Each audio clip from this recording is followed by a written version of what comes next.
Hi, magandang araw po sa inyong lahat for our third reading for the day. Tingnan po natin kung ano naman po ang makikita natin sa third reading of the day today, no?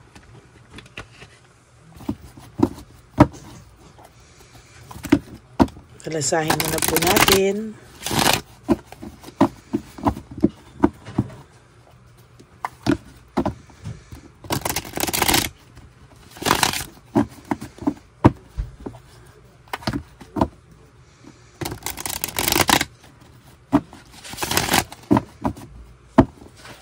Ayan.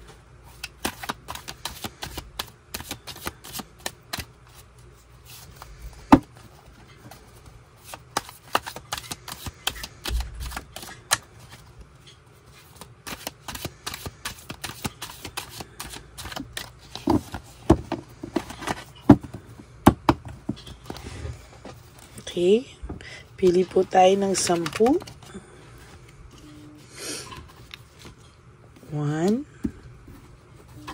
2, 3, 4, 5, 6, 7, 8, 9, and 10.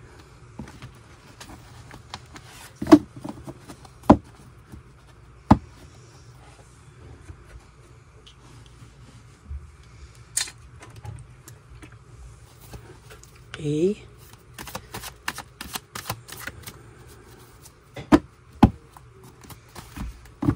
Ayan, pili din po tayo ng 10 dito. Pero balasahin po muna natin. Kamusta po kayo? Napanood nyo na po ba yung first, second, and third reading kahapon at yung first and second reading today? Bago po kayo mag-skip dito, no? Para tingnan po natin kung ano ang makikita natin dito sa third reading of the day. Last. Ayan. Then, pili na po tayo ng 10. 1,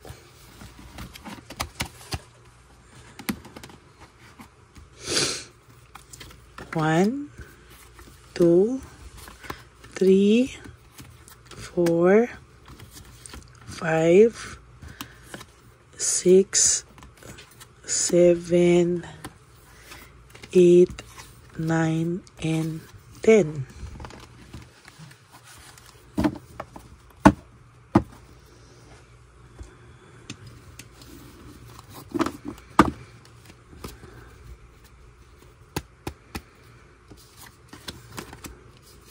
Huwag niyo pong skip to. Dito po tayo nagkakaalaman ng energy.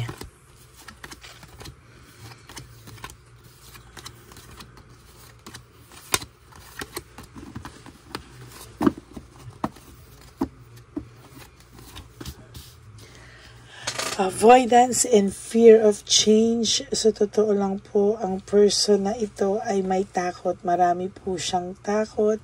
At sa totoo lang po, takot po siyang makita mo at takot po siyang malaman mo kung ano po ang talagang nararamdaman niya para sa iyo, no? Kaya po kabaliktaran ang pinapakita niya dahil takot po siyang malaman mo kung ano po ang totoong nararamdaman niya sa iyo, no? Yan.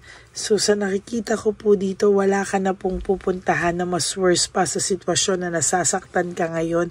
No, paakyat na po yung iyong baraha, siya po ang pababa, no? Only upwards, can't get worse, meaning hindi ka na po makakaramdam pa ng mas masasakit pa po kaysa sa nangyari sa iyo dito.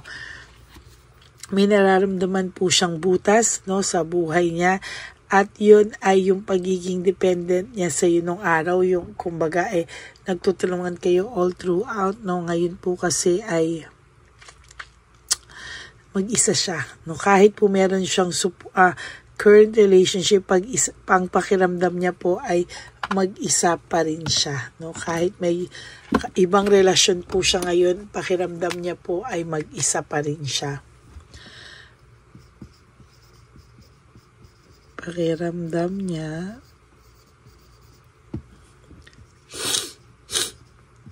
mag-isa pa din siya. Kahit may current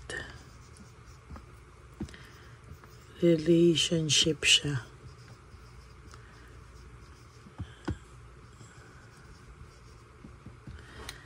Pakiramdam niya po ay mag-isa pa din siya kahit may current na relationship siya. No, hindi niya nararamdaman yung presence nung isa, no. Sabi ko nga sa inyo, kung ano man ang relationship nila ngayon is just based on last sex, money, no. Hindi po niya mapakita hindi niya po maramdaman yung pinakita mo sa kanyang pagmamahal, pag-aasikaso, pag-aalaga. Ngayon po, iba po yung nararamdaman niya. There is this rejection and resentment. Talagang sa nakikita ko po dito ay meron akong nakikitang takot din po siya. Marami po siyang kinakatakutan. Natatakot din po siya na pag siya na po, hindi niya na po kinaya, balang araw ay bumalik siya sa iyo, ay ma-reject mo lang daw po siya, no? At sa totoo lang po, yung rejection na pong ito ay talaga pong lagi niya pong nasa isip na paano kung ma-reject mo siya, paano kung siya naman yung hindi mo paano daw kung hindi mo siya matanggap after ng lahat ng nangyari. Dahil alam naman po niya talaga na naging loko-loko siya and masakit po sa kanya lahat din naman sa ngayon, pero hindi po kasi siya umaaksyon, ano. Yun po yung masakit sa kanya, ayaw niya pong umaksyon, dinadaan niya po sa pagalit, sa pagpapapansin, o sa pagiging rude at times, no. Paano ka naman po, paano mo naman po siya aanuhin nun pagkaganyan na hindi mo po alam kung kung nasaan ka ngayon, kung ano po yung nasa loob mo, no? To be honest with you, hindi mo alam, no? Kung ano po yung kung ano yung sasapitin mo. Talagang naiintindihan kita kasi sa ngayon hindi niya po talaga pinapakita kung ano po ba talaga ang gusto niyang mangyari sa inyo. And as a matter of fact, ang hirap naman po ng ganyang sitwasyon na hindi niya po alam at hindi niya po sasabihin sa iyo kung ano po talaga ang gusto niyang mangyari sa inyong dalawa. At talaga sa nakikita ko, parang ang gusto niya is ikaw yung gumawa ng aksyon, ikaw yung makaawa, ikaw yung lumapit sa kanya para yung ego niya daw ay hindi niya magalaw, no? O hindi niya maibaba.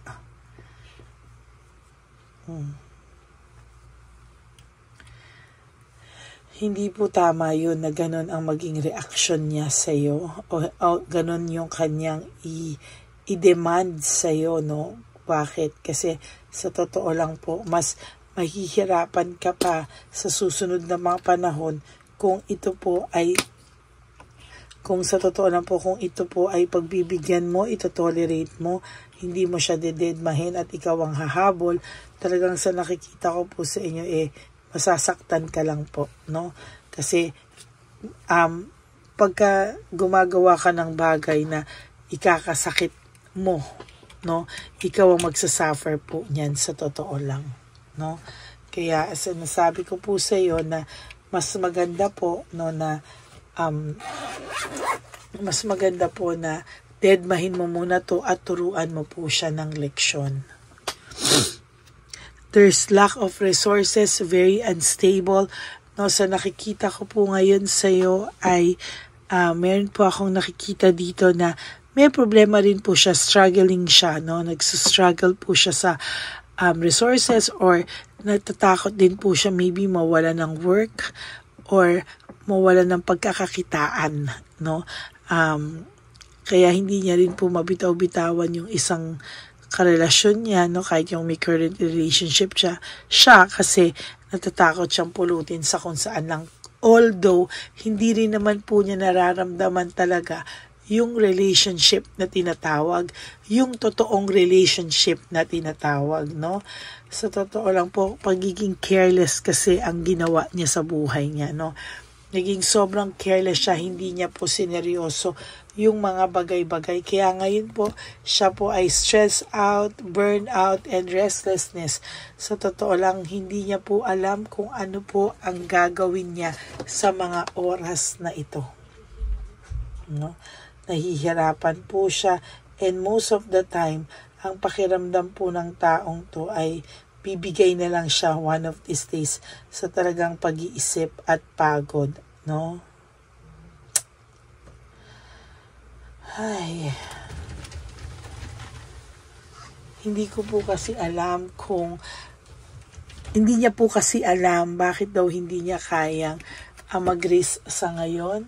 Hindi niya raw kayang ibaba kung ano man yung pride. Kasi pakiramdam niya po, yan na lang po ang meron siya no? Ang pakiramdam niya po is somehow, yan na lang ang natitira daw sa kanya. Kaya pinapanindigan na lang niya yung pagiging, kunwari greedy niya, yung pagiging ma-pride niya, yung pagiging rude niya. Kasi yun na rin naman daw ang naging tingin sa kanya ng mga tao, no? Kaya, gano'n na lang daw ang paninindigan niya, no? Ayan, no? Nagsasuffer din naman po siya. Sabi ko nga sa second na reading natin, nasasaktan din siya. Nag-grieve din siya sa pagkawala mo. Pero, nagsiself-pity din siya at times. Pero nagagalit-galitan siya, no? Kasi, pakiramdam niya rin sa relationship niya ngayon, mag-isa siya, no? Ang pakiramdam niya rin ngayon is somehow pagod na pagod pa siya sa buhay niya. Yan, no? There is gossip here, no? Isolation. Parang ang pakiramdam niya po talaga is somehow ina-isolate niya yung sarili niya sa lahat ng tao ngayon. Dahil pakiramdam niya pagod na pagod siya sa mga tao ngayon. No? Although nag-iisip-isip to, there's clarity, there's sharp mind. Iniisip niya po, kamusta ka ba? No? Ano na ba ang sitwasyon niyo? Ano na ba ang pakiramdam mo towards him or towards her? Talagang iniisip niya po na sana daw ay hindi ka pa rin mag-move on totally from him or from her, no? Stress out talaga siya. Stress out and burnout. Last card niya dito is stress out and burnout. Talagang stress po ang taong ito. Hindi mo lang po talaga nakikita, no? Sa panahon ngayon, talagang hindi niya rin po alam. Aburido to actually, no? Siya po mismo yung may kasalanan bakit siya aburido, no? Ang dami pong malas na nangyayari sa kanya. High level of scrutiny, no? Hindi niya na po alam kung ano ang gagawin niya. Sa totoo lang po, hindi niya po alam ano po ang mga naglalaglagan dito. Wala naman akong kasama. No? So, hindi niya po alam kung ano po yung gagawin niya. So, ang ginagawa na lang niya is to isolate him or herself from all of this. Kahit ano pong gawin niya, hard work pagdibdib sa mga bagay-bagay na hindi niya kailangan gawin or gagawin niya man or hindi, wala po siyang gana actually, no? Sa nakikita ko dito, talagang wala siyang motivation because distraction, lack of rewards.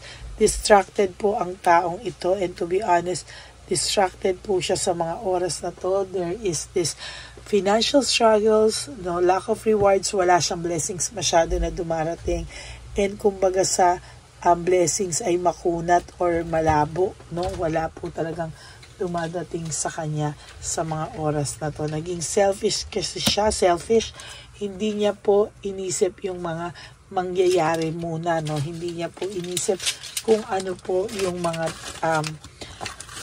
consequences ng actions niya, no? Hindi niya po yun inisip at talagang binaliwala po niya yan sa mga, binaliwala niya muna po yan. Itong mga araw na to, talagang hindi po siya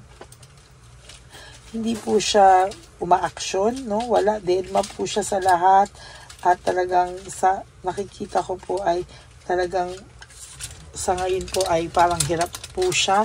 Ayaw niya pong gumalaw, ayaw niya pong umaksyon, parang pinapanindigan niya pa po yung ganyan, you know? So somehow talagang siya po ang makakaramdam niyang mga consequences na yan sa mga susunod lalo na panahon sa buhay niya. No? Mahihirapan po siya lalo harapin ang mga bagay-bagay dahil hindi niya po ito inaayos. Hindi niya po dinidibdib and somehow ay talagang pukpukan po yung kanyang pakiramdam niya talaga yung burden sa lahat ng bagay. Dati may karamay siya, ngayon mag-isa siya. Dati hindi pa siya magsalita sa iyo, solve na yung problema niya. Ngayon mag-isa niya pong sasaluhin. There is this pinapakita niya lang na nakatayo pa rin siya kahit na siya ay pagod na pakiramdam niya po ay kinakaya niya pa rin. There's tension and broken communication between him or her, between their partners. At sinasabi ko po sa iyo, lalo na po, magiging maganda po ang takbo sa iyo ng gulong ng palad mo sa mga susunod na panahon samantalang siya ay pabagsak po. So, kayo, hindi kayo magkatagpo. Ikaw pag ganon, siya naman pag ganon. So, pag ganon kayo. Yan po, So, that's it for your third and final reading for today. Pakiramdam niya mag-isa pa din siya kahit na may current relationship siya. Hindi niya makuha yung same support na nakuha niya sa'yo before and hindi niya po yun akalain na mararamdaman niya, na parang siyang mag-isa kahit po siya ay nasa relationship sa ngayon. Maybe this is just also a consequence ng kanyang mga actions. Kaya ganyan po ang nangyari sa kanya. So that's it, I hope na may nakuha po kayong mensahe dito sa ating third reading. But again, it's really God's will. And this is just a guidance and an entertainment for you and a guidance for you. Pero God's will pa rin po. At tandaan nyo po na ang buhay nyo po ay based pa rin sa pagdadasal nyo po sa ating Panginoon. Okay, for those of you who would like to have a private reading with me, you can message me po at Ladyly Elena, that's Ladyly Elena. Nasa dulo po yan ng ating video, dyan nyo po ako makukontak. That's my only official and legit FB account. Yan. Maraming salamat po sa inyong lahat. And I hope na no skipping of ads po. And for those of you who would like to give me a super thanks for this video, I would really be grateful. Dahil po maisasama po natin yan sa ating One Love a Day on September 15. Magbibigay po tayo sa mga street elderly, dun sa mga matatanda na nasa kalye pa, nagtatrabaho pa, or maybe naglilimos. Tingnan natin, yung instinct and God's will kung saan po tayo dadali na matatanda. Yun po ang gusto kong makita at mabigyan. Okay? God bless you all. At ang sabi ko po sa inyong lahat ay sa aking mga loyal and ever solid na Lady Elena friends, family, and subscribers, I love you all from the bottom of my heart. Mahal na mahal ko po kayong lahat. Ay, sorry po, ako may sipon ulit. And of course, sa lahat po sa inyo, ay ang tanging bilin ko po is just to live one day at a time. Huwag po kayong mag-isip na ibang occasions. Just live for today. Ngayong araw lang po na to at kayo po ay gumising at matulog na iwasan na mag-isip sa person nyo. Gawin nyo pong productive ang araw nyo. And do 3 things that will make you happy for today. It doesn't necessarily mean na kailangan yung gastusan ng sarili nyo. 3 simple things that will make you happy. Okay na po yun. Okay? And of course, sinasabi ko po lagi sa inyo na life is too short. Don't make it shorter by stressing yourself from all the pains and heartaches na binigay sa inyo ng kahapon. Just surrender everything to the divine universe and just let go. And let God write your life and love story. I will be back po for another set of reading. Huwag po kayong malulungkot. Ako po ay magbabalik tomorrow. Maybe, tingnan natin kung mabigyan ko po kayo ng bonus reading for today. Pero sana muna po ay mapanood nyo muna po yung 1, 2, and 3, first, second, and third reading bago po kayo mag-skip, And I do hope na panood nyo na po lahat. Kahapon marami pa pong hindi nakakapanood sa third reading, second reading, marami pa pong hindi nakakapanood. And ang ganda-ganda po ng readings natin. Okay? God bless you everyone. I love you all. And sabi ko nga po is, be happy, no? Huwag nyo pong istressin yung sarili nyo. Just be happy for today. Have a happy heart. No, tanggalin nyo po ang stress. Good vibes lang po tayo. I love you all.